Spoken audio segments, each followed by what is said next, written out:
Good morning. I am BD Pandey. Today, our topic is the development of tense chart. How can we develop tense chart? तो ये हमारा एक tense chart है जिसमें हमने tense, recognition, affirmative, negative, interrogative negative और QW के कुछ खाने बनाए। तो टेंस के सारे पार्ट हम यहाँ पर लिखते हैं। Present indefinite, present continuous, present perfect continuous, past indefinite, past continuous, past perfect continuous tense, future indefinite, future continuous, future perfect and future perfect continuous tense. उसके बाद ये हिंदी रिकॉग्निशन है। जब भी हम किसी भी हिंदी वाक्य का अंग्रेजी में अनुवाद करते हैं, this column helps us to recognize the tense of that sentence. Present indefinite रहा है, प्रेजेंट कंटिन्यूअस रहा है, प्रेजेंट परफेक्ट चुका है और प्रेजेंट परफेक्ट कंटिन्यूअस टेंस ता रहा है, ती रही है, समय है हूं की जगह हम था रख देंगे तो ये ता था, रहा था, चुका था, ता रहा था, past indefinite, past continuous, past perfect और past perfect continuous tense respectively बदल। ऐसे ही गा गेगी फ्यूचर इंडेफिनिट, रहा होगा, रही होगी फ्यूचर कंटिन्यूअस, चुका होगा फ्यूचर परफेक्ट और ता रहा होगा, ती रही होगी समयावधि फ्यूचर परफेक्ट कंटिन्यूअस टेंस। तो सबसे पहले हम इन 12 फॉर्मूले, these are 12 formulae from present indefinite to future perfect continuous tense. We have to keep these formulae in our mind. Either you are going to cram it or learning it by your practice. तो present indefinite के अगर हमें या अगर हमें किसी के affirmative के फॉर्मूले मिल जाते, जैसे प्रेजेंट इंडेफिनिट टेंस के से लेकर फ्यूचर परफेक्ट कंटिन्यूअस टेंस तक, हम अफर्मेटिव के फॉर्मूले को कैसे क्रैम कर सकते हैं। Present indefinite tense, subject plus V first plus object full stop. Present continuous, subject plus is oblique are oblique am plus V ING plus object full stop. Present perfect, subject plus has oblique have plus V third plus object full stop. Present perfect continuous tense, subject plus has oblique have plus been plus V ING plus object since for time full stop. Past indefinite, subject plus be second plus object full stop. Past continuous, subject plus was oblique were plus be ing plus object full stop. Past perfect, subject plus has oblique have plus be third plus object full stop. Past perfect continuous tense, subject plus had plus be third plus object full stop. Past perfect continuous tense, subject plus had plus been plus be ing plus object since for time full stop. Future indefinite, subject plus shall oblique will plus V first plus object और future continuous, subject plus shall oblique will plus V ING plus object full stop. Future perfect, subject plus shall oblique will plus have plus V third plus object. Future perfect continuous tense, subject plus shall oblique will plus have plus V ING plus object since for time full stop at the last. ये सब हम अगर इसको सीख लेते तो उसके बाद हम इन सारे फॉर्मूले को अफर्मेटिव से नेगेटिव, अफर्मेटिव से इंट्रोगेटिव, अफर्मेटिव से इंट्रोगेटिव नेगेटिव और अफर्मेटिव से क्यूडब्ल्यू में आसानी से बदल सकते हैं। इतना जटिल नहीं है। हमको क्या करना है कि केवल एक ये 72 फॉर्मूले बनाने। There is no need to cram all 72 फॉर्मूले। By cramming only these 12 formulae, you can change affirmative sentence into negative, affirmative into interrogative, affirmative into interrogative negative, and affirmative into QW, one by one.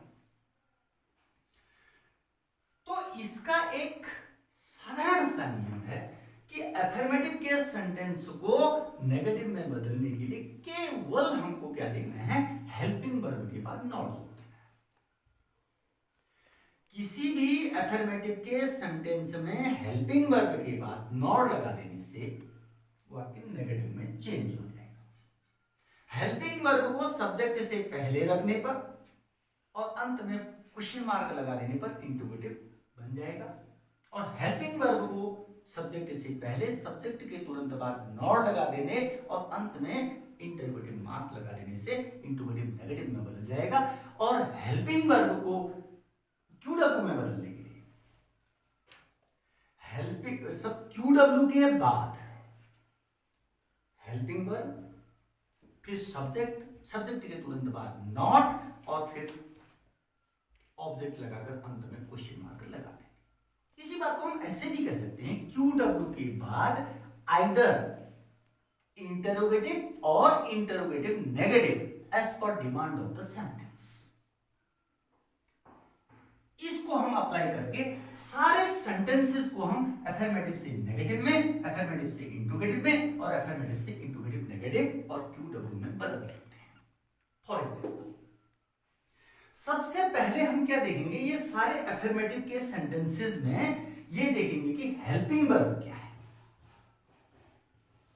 Helping verb के बाद not, जैसे ये subject plus V first plus object है, इसमें helping verb do या does है, तो subject plus do oblique does plus not plus V first plus object full stop, ये सेंटेंस नेगेटिव में बदल गया। अब हेल्पिंग वर्ब को पहले लेकर, जैसे इसमें हम डू ऑब्लिक डज को पहले ले लेंगे, उसके बाद सब्जेक्ट, फिर वर्ब की फर्स्ट फॉर्म और ऑब्जेक्ट लगाकर क्वेश्चन मार्क लगा देंगे, तो इंटरोगेटिव में बदल गया। इसी तरह से helping verb do oblique does को पहले लेकर सब्जेक्ट के बाद नॉट लगाकर वर्ब की फर्स्ट फॉर्म और ऑब्जेक्ट लगा देंगे, तो इंटरोगेटिव नेगेटिव में बदल जाएगा। इसी सेंटेंस को अगर हम क्यूडब्ल्यू में बदलना चाहते हैं तो क्यूडब्ल्यू को लिखकर इसके बाद इंट्रोगेटिव और interrogative negative as per demand of the sentence लगाकर क्वेश्चन मार्क में बदल जाएंगे।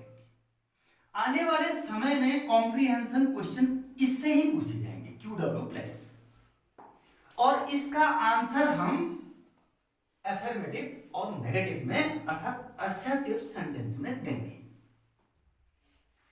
तो सेम इसी तरह से हम इसको हल कर सकते हैं। प्रेजेंट कंटिन्यूअस टेंस का अगर यदि अफर्मेटिव का सेंटेंस दिया हुआ है, now we have the formula of affirmative sentence, specially we will discuss about present continuous tense. तो इसमें हेल्पिंग वर्ब छांटी हमने इजारम है,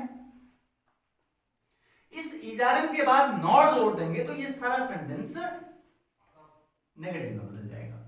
subject plus is oblique are oblique am plus not plus V I N G plus object full stop. इस is are am को हम अगर हम पहले रख दें तो is oblique are oblique am plus subject plus V I N G plus object question. Interrogative negative में बदलने के लिए इस इजारम को हम पहले रख देंगे, is oblique are oblique am plus subject plus not plus V I N G plus object question mark at the last.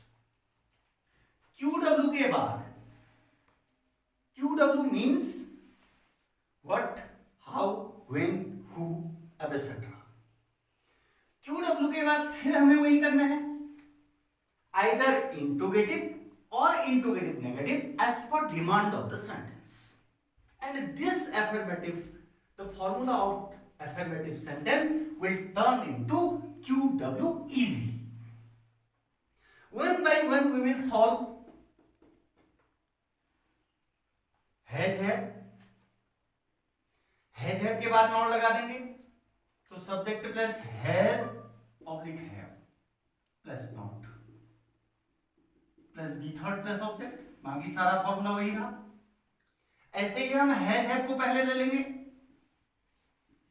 उसके बाद सब्जेक्ट के बाद not, third plus object question mark at the last, has है subject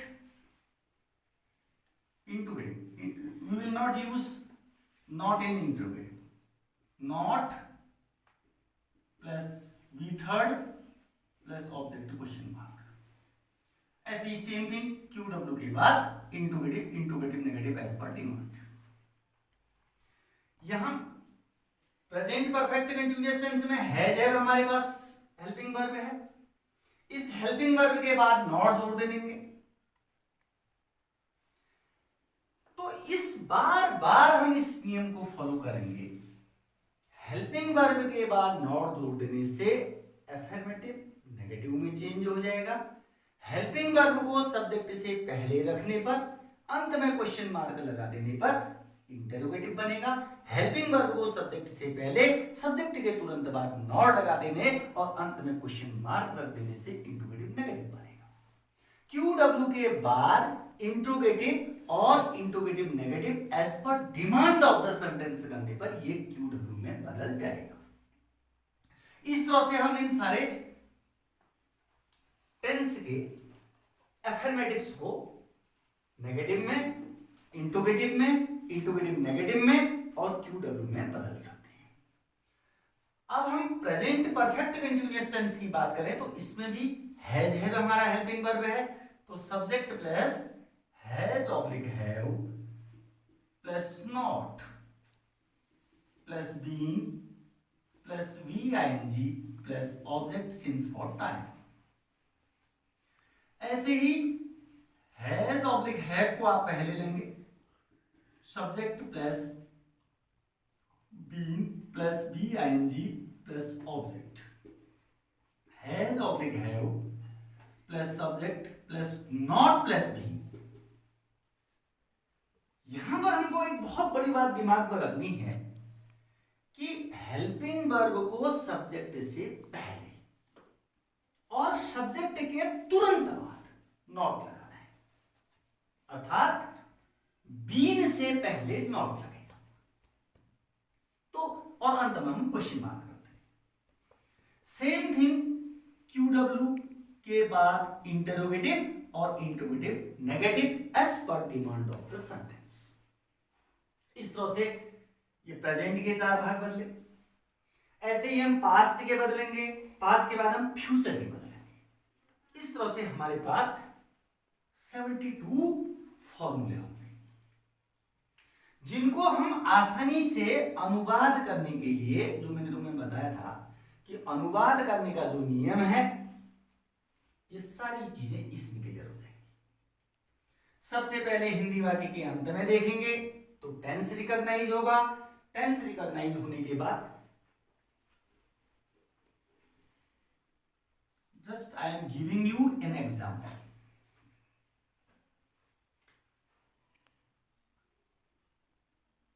मैं उपन्यास नहीं लिखता हूं.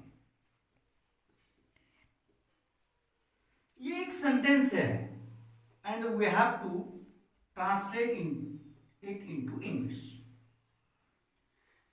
हम अनुवाद के नियम जो मैंने बताया था सबसे पहले हिंदी वाक्य के अंत में देखेंगे. इस रिकॉग्निशन के माध्यम से हम इसके टेंस को पहचानेंगे.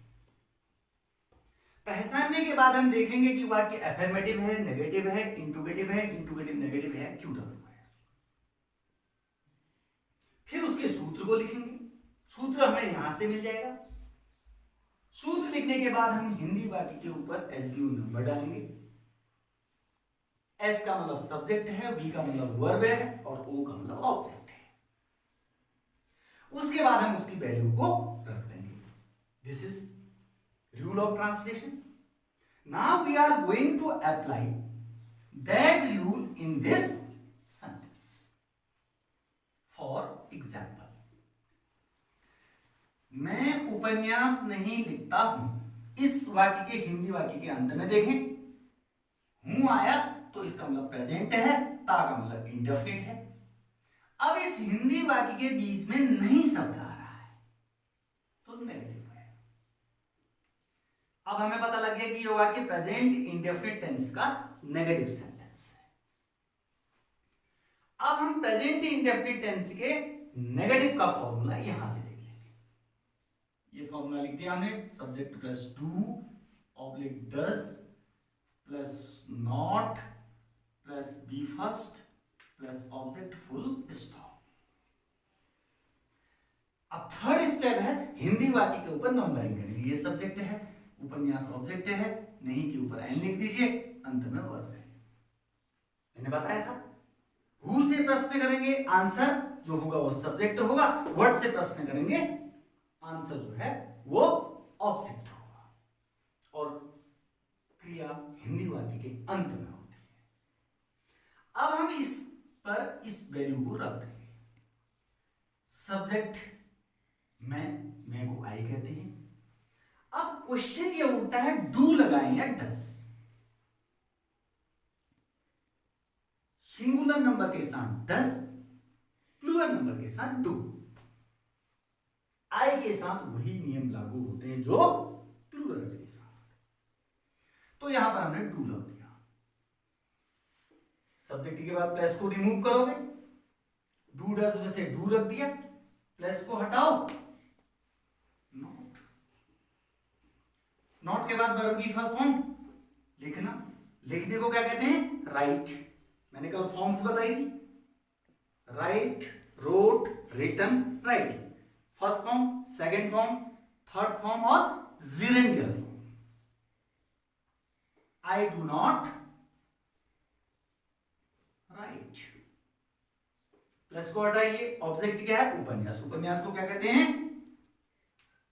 Novel. I do not right a novel. इस तरह से यह आपका अनुवाद या ट्रांसलेशन इस सेंटेंस का हो गया।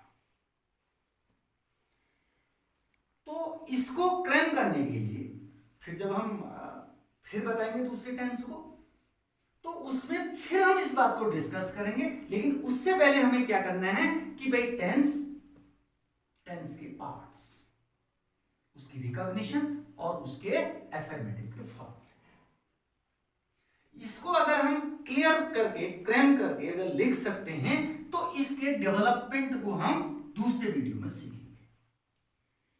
अगर हम इस तरह की प्रैक्टिस लगातार कर सकते हैं, it can help you in future and you can translate Hindi sentences or Hindi paragraphs easily into English